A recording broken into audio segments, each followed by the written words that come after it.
Have you ever felt so anxious that you couldn't reach the top of your breath or even swallow? In today's video, we're going to talk about how we have the ability to up and down regulate our own stress. Also going to talk about some tips that you can do around your sleep to help mitigate your own stress. Let's get into it.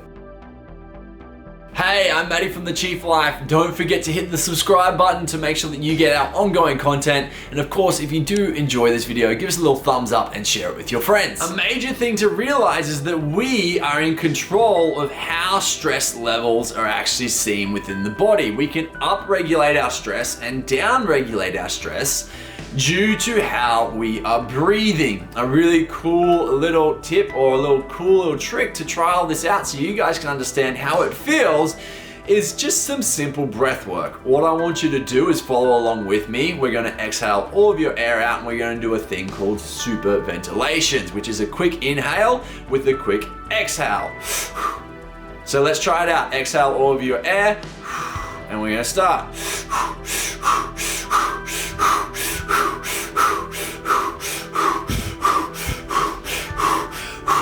How do you feel? Apart from maybe being a little lightheaded, that tends to get your blood flowing. It tends to make you feel a little bit more alert and a little bit more energized.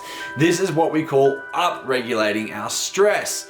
The stress hormone adrenaline gets released and then we get to start to feel a little bit more alive. Having a look at how we can down-regulate our stress comes into the way that we are breathing. Short, shallow breaths in your chest will always make you feel stressed. If we can breathe through your belly, or more so breathing through your nose, which activates your belly breathing, we can get a lot more of a response, a calming response from this. So in particular, what I want you to do is breathe through your nose as we go through this next exercise. Once again, we're going to breathe all of our oxygen out, and then we're going to trial 4 seconds breathing in through the nose with 8 seconds breathing out through the nose. We're going to do it 3 times through. Let's try this out. Everyone exhale all of your air and in through your nose for 1, 2, 3, 4. Out.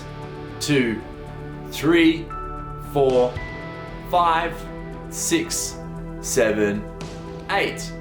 In. 2, 3, 4. Out. 2, 3, 4, 5, 6, 7, 8. In. 2, 3, 4. Out.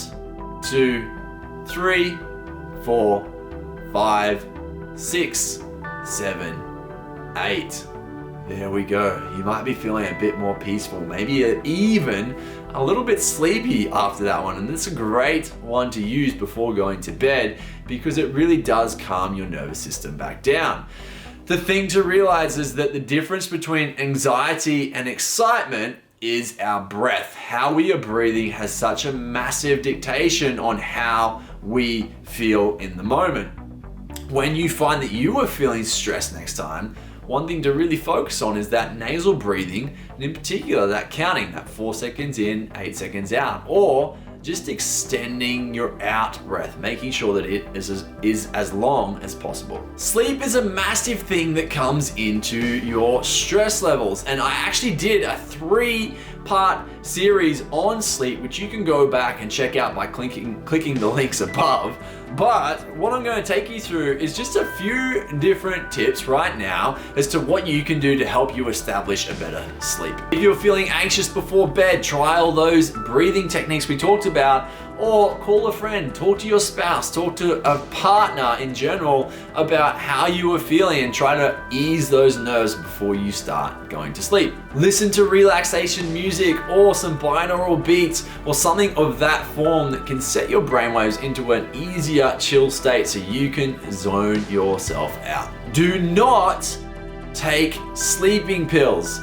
Sleeping pills are not a great way to get to sleep. Obviously, they'll knock you out for that point in time, but you tend to become reliant on them, which is not a great way to be living. If you have to pop a pill every night to go to sleep, we're in a dangerous stage of life because you're not going to be able to naturally go to sleep. What we really want is for you to be able to go to sleep as naturally as possible through using things like breath, meditation, or something of the like. Number 8 is actually looking into some supplements that might help you out. Something like a ZMA, zinc, magnesium B6, or potentially a melatonin might be beneficial for you if you are not able to get to sleep. If you cannot get to sleep, get yourself up out of bed and maybe do something a little more relaxing. Something I always love doing before bed is a little program called ROMWOD. If you guys, you can check them out, but I mean, all it is pretty much yoga and breathing right before bed, and that zoinks me out every time. If you are potentially awake of a night, try YouTubing maybe just some ROMWOD, or maybe some yoga, maybe some breath techniques. Get yourself away from the bed, see how you go with relaxing the body, and then trying to get back into bed so you can go to sleep after that. Avoid caffeine. If you are having issues sleeping, you should not be pumping the coffees of a morning or caffeinated beverages in general.